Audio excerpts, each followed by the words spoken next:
قرضے میں ڈوبے ہوئے ہیں، قرضہ اتنا ہے کہ سر کے بالوں سے بھی زیادہ ہے، اسباب ہے ہی نہیں، وہ ساری رات بے قراری میں گزارتا ہے، دن مشکل میں گزارتا ہے کہ یا اللہ کہاں سے لاؤں، یہ قرض کیسے لٹاؤں۔ میں ان کو یہ حدیث پاک آج تحفے کے طور پر سنانا چاہ رہا ہوں۔ میرے لاجپال کریم آقا صلی اللہ تعالی علیہ وسلم ایک دن مسجد نبوی میں جلوہ فروز ہوئے تھے، تشریف لائے تو دیکھا کہ ایک صحابی ہے جو مسجد نبوی کے اندر بیٹھا ہے، تو نبی کریم علیہ السلام کو تشویش لاحق ہوئی کہ میرا امتی، میرا غلام، میرا کلمہ پڑھنے والا ابھی مسجد میں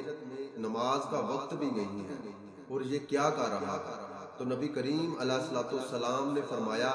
اے ابو امامہ، نماز کا ابھی وقت بھی نہیں ہے اور تم مسجد میں بیٹھے ہو اور تمہاری پیشانی پہ تفکر کے آثار نظر آ رہے ہیں، یہ پریشانی کے آثار ہیں، بتاؤ تو ذرا۔ اگر پوچھنے والا امام الانبیاء ہو اور پھر درد سناتے ہوئے، تکلیف کے بارے میں بتاتے ہوئے انسان کو احساس ہوتا ہے، سکون ملتا ہے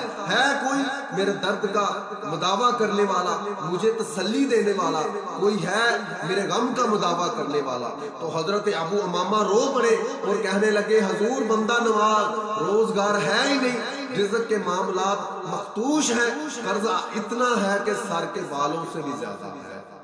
غم ہے کہ رات کو سونے نہیں دیتے، بستر کانٹوں کا بن گیا ہے، چین نہیں ملتا، ادھر غم ہے، ادھر لوگوں کا قرض اتنا ہے کہ دن با دن چڑھتا جا رہا ہے۔ حضور اب کہاں جاؤں؟ جب سارے راستے بند نظر آئے اور ساری گلیاں بند نظر آئیں تو مجھے مسجد نبوی میں آ گیا۔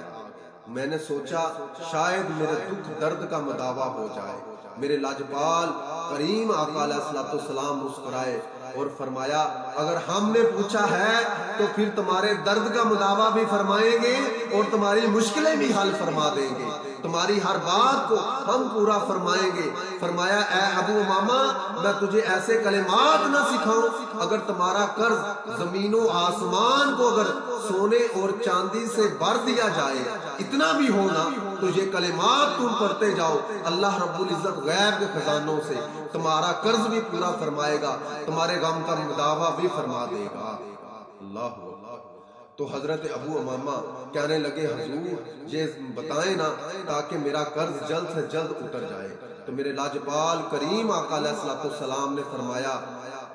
اے ابو امامہ، صبح اور رات کو یہ دعا تم پڑھ لیا کرو، اللہ تبارک و تعالیٰ دیکھنا تمہاری غیب سے کہاں مدد فرماتا ہے۔ اب وہ دعا کیا ہے، اب اسے غور سے سنیے گا۔ اللہم انی اعوذ بک من الحم والحزن واعوذ بک من العجز والکسل واعوذ بک من الجبن والبخل واعوذ بک من غلبۃ الدین وقہر الرجال۔ حضور نے فرمایا یہ پڑھتے جاؤ، پھر دیکھنا اللہ تبارک و تعالیٰ تمہارے غم کا مداوا کیسے کرتا ہے اور تمہارا قرض کیسے اتارتا ہے۔ اب وہی صحابی رسول کہتے ہیں، اللہ کے عزت و جلال کی قسم، مجھے یہ جملے، یہ کلمات میں پڑھتا گیا، مجھے پتہ ہی نہیں چلا کہاں سے لنگر آیا، کہاں سے رزق ملا، میرا سارے دکھ درد دور ہو گئے، میرا قرض ہے کہ وہ سارا ہی اتر گیا۔ پہلے تھا کہ رات کو چین نہیں ملتا تھا، غم تھا کہ کھائے جا رہا تھا، اب غم قریب آتا نہیں، قرضہ ہے کہ سارا ہی اتر گیا۔ وہ صحابی رسول پھر ایک دن حضور نبی کریم علیہ السلام کی بارگاہ میں گئے، کہا، یا رسول اللہ، آپ نے ایسے کلمات، ایسے جملے مجھے بتائے، میرا سارا درد دور چلا گیا، میرا سارا ہی قرض اتر گیا۔ تو میرے کریم آقا علیہ السلام نے فرمایا، اے ابو امامہ، یہ صرف تمہارے لیے ہی نہیں، قیامت تک میرے ہر امتی کے لیے ہے، جس کو بھی کوئی پریشانی